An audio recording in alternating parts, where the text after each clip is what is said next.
Seventh sum, write 3 numbers whose decimal expansion are non-terminating, non-recurring. 3 numbers கேட்டிருக்காங்க. அதோட decimal expansion எப்படி இருக்குமா, நான் டர்மினேட்டிங் நான் ரெக்கரிங்காக இருக்குமா. நான் டர்மினேட்டிங் வந்து நான் எண்டிங், அப்படி தானே, எண்ட் ஆகாமல் நம்பர் வந்து போய்கிட்டே இருக்கணும். அது மாதிரி ரிமைண்டர் வந்து 0 வரக்கூடாது. ஓகேவா, நம்பர் வந்து டிவைட் பண்ணும்போது என்னது டெசிமல் எக்ஸ்பான்ஷன் வந்து ஸ்டாப் ஆகாமல் போய்கிட்டே இருக்கணும். நான் ரெக்கரிங்னா என்னது ரிப்பீட் ஆகக்கூடாது. ஓகேவா, இப்போ எக்ஸாம்பிள் பாருங்கள். என்ன எக்ஸாம்பிள்னாலும் நீங்கள் ஓனாகவே எழுதிக்கலாம். 0.010010001 00001 0000001 இப்படி எக்ஸட்ரா இப்படி போய்கிட்டே இருக்கும். இந்த நம்பர் வந்து என்னது நான் டர்மினேட்டிங்காக இருக்குது, நான் ரெக்கரிங்காக இருக்குது, ரிப்பீட் ஆகவே இல்லை. சேம் நம்பரே ரிப்பீட் ஆகக்கூடாது. ஓகேவா, அந்த பார் போட்டு எழுதுவோம்ல, அதே மாதிரி சேம் நம்பர் வந்து இப்போ 01னா 010101 அப்படி ரிப்பீட் ஆகக்கூடாது. ஓகேவா, அப்படி 3 எக்ஸாம்பிள் எழுதிக்கலாம். நீங்கள் ஓனாகவே எழுதிக்கலாம், நீங்கள் என்ன நம்பர்னாலும் கொடுத்துக்கலாம், ரிப்பீட் ஆகக்கூடாது, அது மட்டும்தான் கண்டிஷன். ஓகேவா, 0.5000500050005000 etc. Next third sum, 0.0900900090009. Eighth sum, find 3 different irrational numbers between the rational numbers 5/7 and 9/11. Solution, 5/7க்கும் 9/11க்கும் பிட்வீனில் உள்ள 3 டிஃப்ரெண்ட் இராஷனல் நம்பர் கேட்டிருக்காங்க. இது ரெண்டும் ரேஷனல் நம்பர், இதுக்கு பிட்வீன் உள்ள இராஷனல் நம்பர் கேட்டிருக்காங்க. இப்போது 5/7 ஃபஸ்ட்டு கண்டுபிடிக்கலாம்.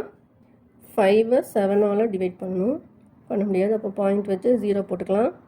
7 7s are 49, 1 0 1 7 is 7, 3 0, 4 7s are 28, 2 0, 2 7s are 14, 6 0, 8 7s are 56, 4 0, 5 7s are 35, 5 0.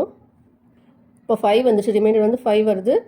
நம்ம ஸ்டார்டிங்லேயும் 5 தான் இருந்தது, அப்படி தானே. இப்போ வந்து மறுபடியும் அகெயின் அதே தான் ரிப்பீட் ஆகிக்கிட்டே இருக்கும். அதனால் அதோட ஸ்டாப் பண்ணிடலாம். இப்போ என்ன வந்துருக்கு, 5/7 ஈக்குவல் டு 0.714285 பார். மறுபடியும் ரிப்பீட் ஆகிட்டே தான் இருக்கும்.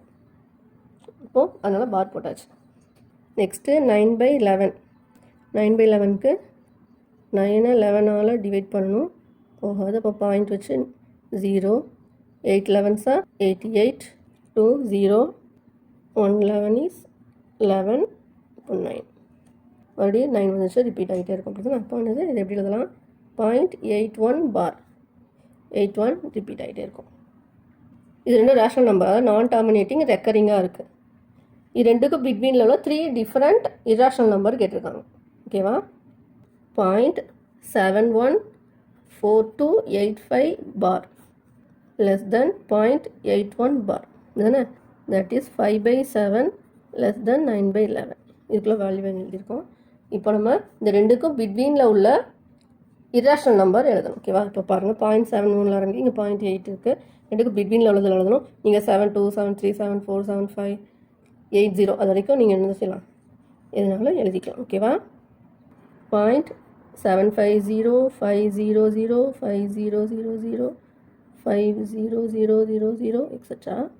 0.7801 001 0001 0001 etc. Third, 0.79 303000 3000 3000 etc. Ninth sum, classify the following numbers as rational or irrational. The following numbers வந்து ரேஷனலாக இர்ரேஷனலாக சொல்லணும். இப்போ பாருங்கள், ஃபஸ்ட் ஒன் √23 கொடுத்துருக்காங்க. √23 வந்து என்னது, 23க்கு ரூட் கண்டுபிடிக்க முடியாது, அப்போ என்னது அது இர்ரேஷனல். √225 225க்கு வேல்யூ என்னது 15, இப்போ 15 வந்து என்னது ரேஷனல். 0.3796 ரேஷனல், டர்மினேட்டிங்காக இருக்குது, அப்போது ரேஷனல்.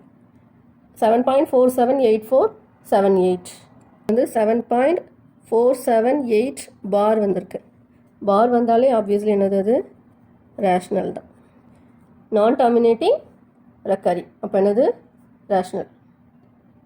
5th சம் பாருங்கள், பார்த்தோன்னே வந்து சொல்லிடலாம், என்னது இது irrational. Then 0.101010 அப்படி போயிட்டு இருக்கு. அப்போ என்னது irrational.